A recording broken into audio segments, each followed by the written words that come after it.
Rossouw Rossouw এতগুলো কথা বলার আগে আমার দুটো কথা শুনবে তো নাকি? চোপা করিসনি করালি, চোপা করিসনি, একদম চোপা করিসনি। আমি তোর গুরু আমি না।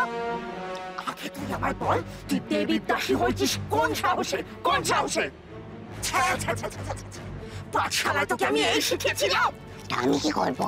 তুমি তো বলেছিলে ওই গোলক যার হাতে তারই দাসী হতে হবে আমায়। তাই দেবীর হাতে গোলক দিলে আমি কি করবো বলো? তো ওই যখন বারণ তখন ওই গোলকটা দেবতাদের হাতের নাগলের বাইরে রাখতে পারতে। আমার মাকে খালি মুখে মুখে কথা, তাই না? ওই দেবীর হাতে পড়ে তোর সর্বনাশ হয়েছে, তাকে তুই বুঝতে পারছিস? সব শিক্ষা একেবারে বরবাদ হয়ে গেছে, বরবাদ হয়ে গেছে।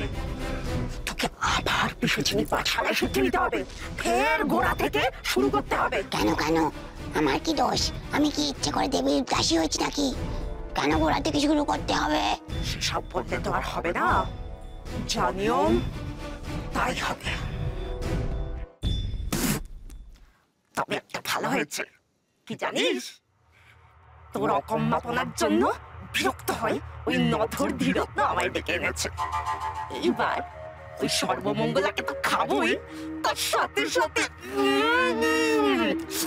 ধীরত্নটাকেও একেবারে চিবিয়ে কুড়মুড়িয়ে।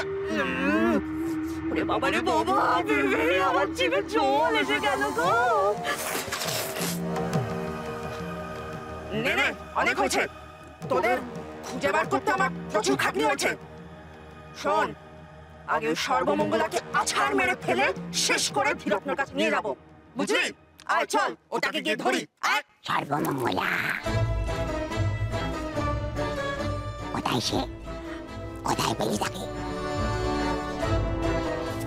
আমি এই তো, আমি সর্বমঙ্গলা গো, আমি সর্বমঙ্গলা। এসো এসো, খাও না, আমাকে খাও, না খাও খাও খাও খাও খাও।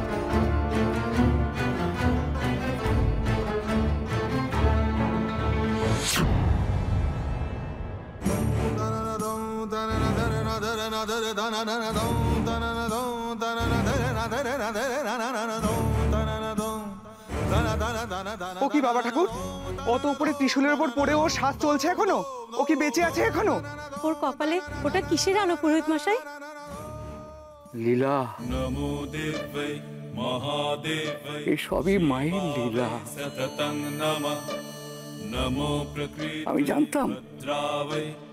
আমি জানতাম যে এ মেয়ে যে সে মেয়ে নয়, এ আমার সত্যি সত্যি সর্বমঙ্গলা। কপালে ত্রিশূল বিঁধলেও